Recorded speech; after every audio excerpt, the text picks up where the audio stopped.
안녕하세요 여러분, 반갑습니다. 사각입니다. 오늘 리뷰할 것은 사이드 예거 세이버 아테나를 보려고 합니다. 어법이 좀 잘못되지 않았나요? 오늘 리뷰할 것은 보려고 합니다. 그래서 오늘 리뷰할 것은 세이버 아테나입니다. 박스 자체는 지난번에 보았던 집시 어벤져의 박스와 같은 규격입니다. 이런 박스에 들어있습니다. 그리고 이게 세이버 아테나의 소체입니다. 세이버 아테나는 퍼시픽 림의 후속작 퍼시픽 림 라이징에 등장하는 최신 예거 중 한 대로 정확히 6세대인지 7세대인지는 분명하지 않은데 어쨌든 민첩 부분에 대해서는 다른 예거보다 압도적인 우위를 가지고 있는 예거입니다. 온라인 게임으로 치면 회피나 민첩의 만렙을 찍은 캐릭터라고 보시면 될 것 같습니다. 대신 내장되어 있는 화기 같은 게 없어서 사격이 불가능한 것 같아요. 보면 사격 무기를 쓰는 장면 같은 건 없는 것 같습니다. 플라즈마 소드 2정을 사용하고 있고 이 두 개의 소드를 합쳐서 이렇게 대형 소드로 만들어 사용할 수도 있는 것 같습니다. 여기 보면 게이트 처리를 제대로 안 해서 살짝 튀어나와 있는데 그 위에 도색이 되어 있습니다. 세이버 아테나 각 부분을 한번 살펴보겠습니다. 세이버 아테나는 전체적으로 곡선이 많이 들어가 있고 다른 예거들에 비해서 좀 덜 병기스럽게 생긴 것 같아요. 약간은 예거 파일럿들이 입는 슈트 있잖아요. 드리프트용 슈트. 그 슈트를 상당히 닮았다고 좀 생각하고 있습니다. 어깨는 이렇게 펴는 게 아니라 자연스러운 라인이 되게 내려놓는 것 같아요. 그리고 세부적인 도장. 지난번 집시 어벤져 때도 세부적인 마킹이 꼼꼼히 되어 있었는데 여기에도 이런 마킹이 되어 있습니다. SA22라고 써 있어요. 세이버 아테나 22는 뭘까요? F22 같은 건가?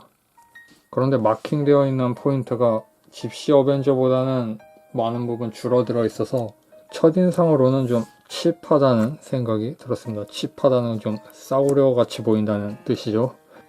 이 검은색 라인 같은 건 도색이에요. 이 어깨 부분은 라인이 있는 것 같지만 뚫려 있는 거죠. 그리고 뒷부분 메탈릭한 질감을 도색으로 재현하고 있습니다. 상완 부분도 도색되어 있는 건 좀 신경을 많이 써준 것 같긴 해요. 그리고 얼굴 부분 눈도 도색이 되어 있고 그러면 가동을 보도록 하겠습니다. 팔 부분은 여기 있는 어깨 커버가 별도로 움직이고 그 아래쪽에 있는 어깨가 이중 볼 조인트로 움직이게 되어 있는데 이렇게 보면 좀 밋밋해 보이는 감이 있죠. 장갑을 가려놓는 부분이니까 이렇게 놓으면 크게 신경 안 쓸 수는 있는데 구조적으로 좀 안정되어 있지 못하다는 느낌은 듭니다. 대신 가동 범위가 넓은 건 장점이에요. 이런 방향으로 이 정도까지 가동하니까 건담으로 치면 반대쪽 어깨에 있는 빔사벨을 뽑는 포즈까지도 가능합니다. 그리고 등 부분에 있는 날개도 가동하게 되어 있어요. 그런데 이 날개가 가동하는 건 좋은데 정위치를 잡기가 좀 어렵습니다. 이렇게 보면 이런 모양으로 정위치를 잡았다고 생각하면 약간만 만져도 이게 틀어져서 균형이 깨지는 이런 면이 있어요. 그래도 가동이 안 되는 것보단 넓은 범위로 움직여주는 편이 좋은 건 사실이죠. 팔 부분은 이중관절로 이 정도까지 접히는데 관절에 사용되어 있는 이 부품이 집시 어벤져와 동일한 파츠예요. 이 어깨도 뭐 구조는 동일한데 그리고 허벅지에 있는 관절 그리고 다리에 있는 전체적인 관절 조인트는 공통 규격을 사용하고 있습니다. 이번 퍼시픽 림 로보톤이 비교적 괜찮은 가격대에 출시할 수 있었던 이유 중 하나가 바로 이 공통 관절 조인트 같아요. 공통으로 사용하는 것 자체는 그렇게 나쁘지 않다고 생각합니다. 같은 규격을 쓰는 탓에 어떤 제약을 만들어낸다거나 하면 그건 불만이 생길 수 있겠지만 현재로서는 이 공통된 규격을 사용한다고 해서 어떤 페널티를 받은 것 같진 않아요. 오히려 더 이점으로 작용한 것 같습니다. 지금 보시듯이 이렇게 자유로운 가동이 가능하고 발목도 위아래 이중 볼 조인트로 가동합니다. 뒤쪽에 트여 있어서 좀 더 걸림 없이 많은 부분 움직일 수 있게 설계해 놓았습니다. 발은 분할되어 있진 않고요. 그리고 이 고관절 축이 반대쪽으로 뽑혀 나올 수 있는 이런 구조도 집시 어벤져 때와 동일합니다. 이 정도까지 튀어나올 수 있고 밀어서 반대로 놓을 수도 있고요. 그리고 목 부분은 이중 볼 조인트예요. 여기도 이 목 아래쪽과 머리에 연결되어 있는 두 부분이 볼 조인트로 되어 있습니다. 이런 구조가 많이 사용되는데 이 구조에 있어서 약간 불편한 점은 이 목과 머리가 따로 논다는 그런 점이죠. 지금도 목은 이쪽, 우리가 보는 오른쪽을 바라보고 있는데 고개는 왼쪽을 보잖아요. 그렇다고 머리를 돌려도 목이 따라오지 않습니다. 이럴 때는 이 목 부분을 잡고 밀어서 돌려줘야 돼요. 이런 약간의 불편함은 있는데 이런 구조는 제품 가격에 맞춰서 설계를 하다 보면 어쩔 수 없이 이런 구조를 채택할 수밖에 없는 것 같아요. 특히 이 세이버 아테나가 가동성이 좋은 것 같아요. 이 디자인 자체가 좀 걸리적거리는 부분이 없기도 하고 전체적으로 유선형으로 되어 있기 때문에 무난하게 모든 자세를 소화하는 그런 느낌입니다. 그리고 조금 늦게 이야기하는 감이 있는데 이 외장 색에 대해서는 조금 이야기를 하고 싶어요. 좀 저렴해 보이는 컬러거든요. 그렇다고 완전히 신경을 안 쓴 것도 아니고 약간 메탈릭한 질감이 나는 그런 재질로 만들어져 있는데, 그러니까 아주 미세한 펄이 함유되어 있는 플라스틱으로 되어 있는데 영화에서 나오는 선명한 컬러와는 좀 거리가 있습니다. 좀 전체적으로 탁하다는 인상을 받아요. 그리고 개인적으로는 이번 업라이징 예거들은 유광 느낌이 좀 많이 나는 게 더 멋있을 거라고 생각하는데 약간 질감 같은 면에서 좀 톤 다운이 되어 있는 그런 느낌이거든요. 메탈릭한 느낌을 연출하려고는 한 것 같지만 결과물은 그렇게 잘 매치가 된 것 같지는 않습니다. 부속품을 보겠습니다. 부속품은 무기를 잡는 손이 2개, 그리고 아까 모드에서 보았던 플라즈마 소드, 이렇게 세트로 들어있습니다. 이게 전부예요. 사격무장 같은 게 따로 없으니까 오로지 검 2자루만 들어있습니다. 손도 검 2자루를 사용하기 위한 손이죠. 이렇게 소드를 들려줄 수 있습니다. 이 손 퀄리티가 제법 괜찮아요. 크기는 작은데 몰드는 잘 만들어진 편입니다. 그리고 이 2개의 소드를 하나로 합치는 대형 소드,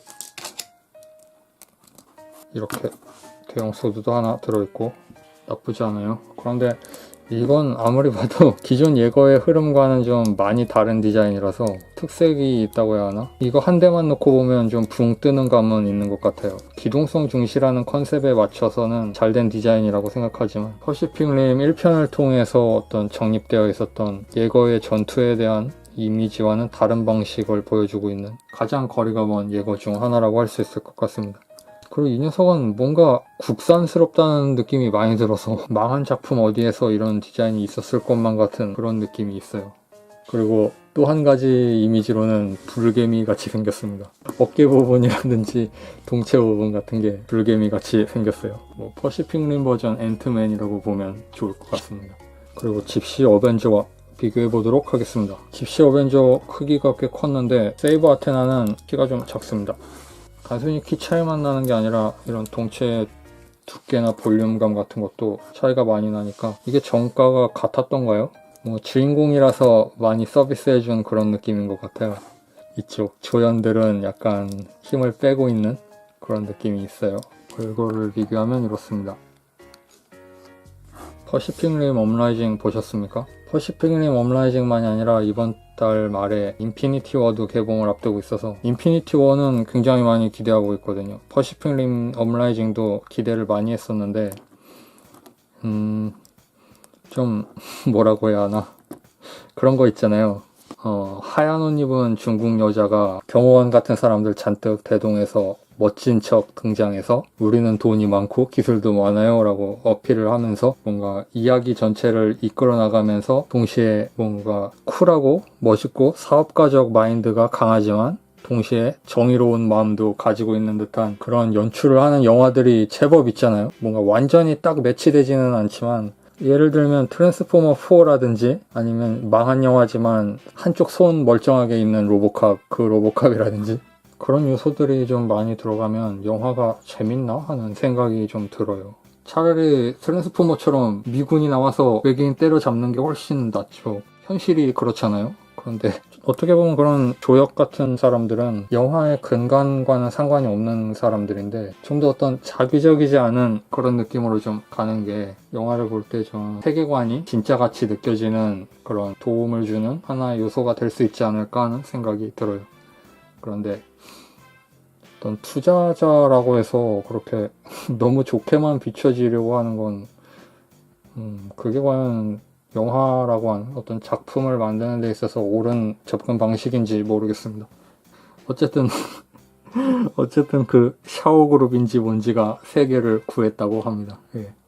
크림슨 타이푼이나 썬더 클라우드 포메이션 같은 건 개성 있고 멋있다고 생각했는데 앞으로도 약간 그런 이번 퍼시픽 림 업라이징 같은 느낌으로 시리즈가 계속되는 걸까 좀 걱정도 되고 그랬습니다. 여기까지 로보톤 사이드 에거 세이버 아테나 리뷰를 해보았습니다. 재밌게 보셨으면 좋아요 버튼 그리고 구독 버튼 눌러주세요. 그러면 다음 리뷰에서 뵙도록 하겠습니다. 바이.